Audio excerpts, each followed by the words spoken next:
Hi everyone, in this tutorial, I'm going to talk about a string format, okay? So first, we need to create a Java project. So just click on this file, new, and then click on Java project, okay? And for the project name, just type in here a string format, okay? And then click on finish. And we need a main class for our project. So just click on this src folder and then click on file, new, and then click on class. So for the class name, just type in here main, and then click for the package name, just type in here com.yourname.project name, okay? A string format, okay?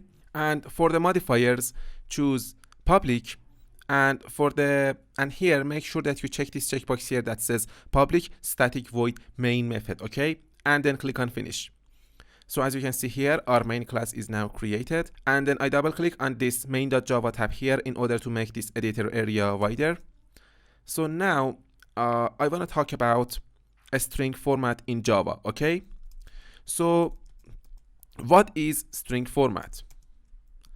First of all, let me point out that sometimes we need to compose strings from variables like integers, okay, and other text. String.format is ideal here.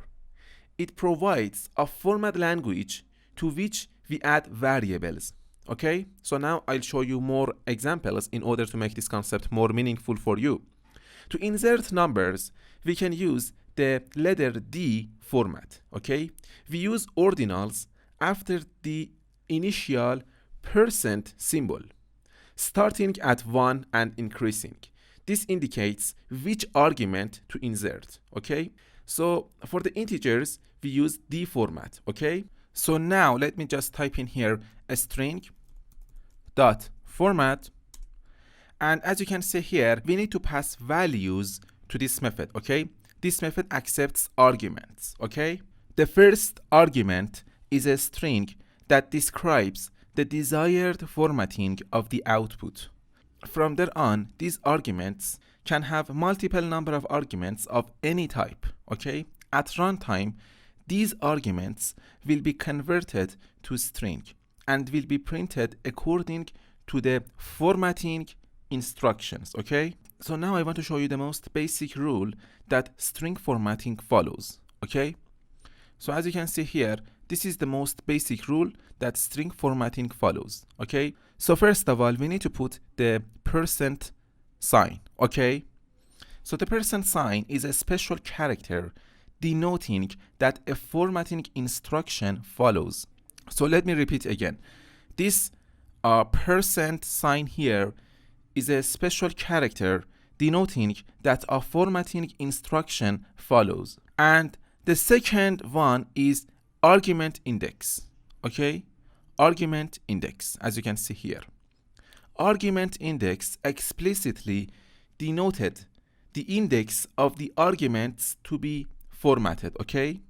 If it is not present, arguments will be formatted in the same order as they appear in the arguments list. This argument index explicitly denoted the index of the arguments to be formatted, okay? If it is not present, arguments will be formatted in the same order as they appear in the arguments list. The next one is flag, okay, as you can see here. Flag is a special formatting instruction. For example, the plus flag specifies that a numeric value should always be formatted with a sign. And the 0 flag specifies that 0 is the padding character. And the next one is width, as you can see here, okay? Width denotes the minimum number of output characters for that object, okay? So now let me repeat again. Width denotes the minimum number of output characters for that object, okay? And the next one is dot precision. This denotes the precision of floating point numbers in the output. That is basically the number of decimal digits you wish to print on the output, but it can be used for other types to truncate the output width, okay? And the next one is type. Okay, type along with percent are the only mandatory formatting arguments. Type simply denotes the type of the object that will be formatted in the output. For integers, that is D. For strings, that is S. For floating point numbers, that is F. For integers with hex format, that is X. Okay, so now I want to show you some real examples, and then it's gonna actually make sense for you. Okay, so now I want to actually create. So now let me actually comment out this line of code here in order to let the compiler to run my codes. And now I want to actually create a string object. So first I need to refer to the string class, a string, and then the name of my object is a string result. Okay, and then I put in an assignment operator here, and then I refer to the name of the string class, a string dot format. And as you can see here we need to actually specify the formatting instructions, and our second argument is going to actually accept our real values. Okay, so here we need to actually specify the formatting instruction. So I need to put in 2 double quotes here, and then inside the double quotes I can actually specify the formatting instruction for my string result object. Okay, so here I want to actually type in integer percent D. So D is the type of our string formatting. So percent sign and the type are the only mandatory formatting arguments. Okay, and then I want to actually specify a new line character by using this / character plus n. Okay, and then I press on tab key on my keyboard, and then I can actually pass in my values. For example, number 58. Okay, and then I need to put in a semicolon at the end of my statement. Okay, and now I want to output this string result object to the console.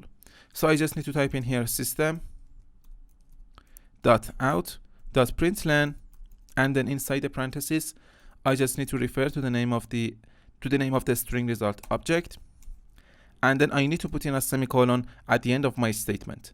And now if I run my project, as you can see, it's gonna output this value to the console. Okay, so as you can see here, first of all I specified the formatting instructions for my value, as you can see here, integer colon percent type, and this is the new line character. Okay, so for example, if I want to actually output another value to the console, let's see what happens. System.out.println, and then inside the parentheses I just put in 2 double quotes, put in some text here, and then I need to put in a semicolon at the end of my statement.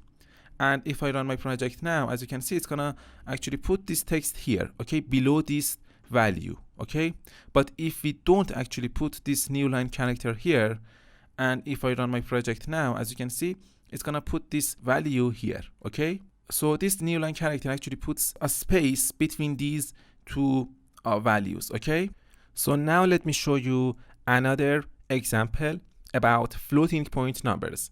So first let me actually comment out these lines of code here, and now again I want to create a string object.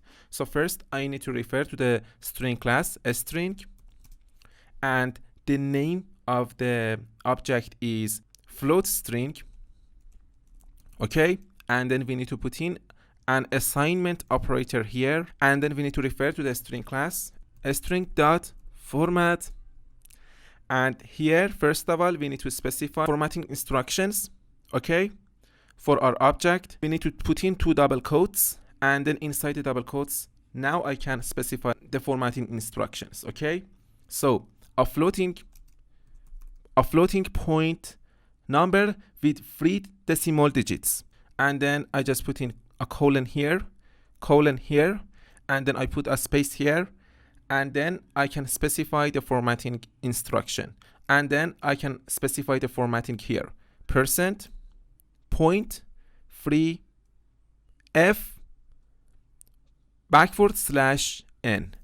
So as you can see here, first I put the percent character here. As you can see here, first we need to put in this percent character, and then we can specify the argument index, flag width, or the dot precision and the type.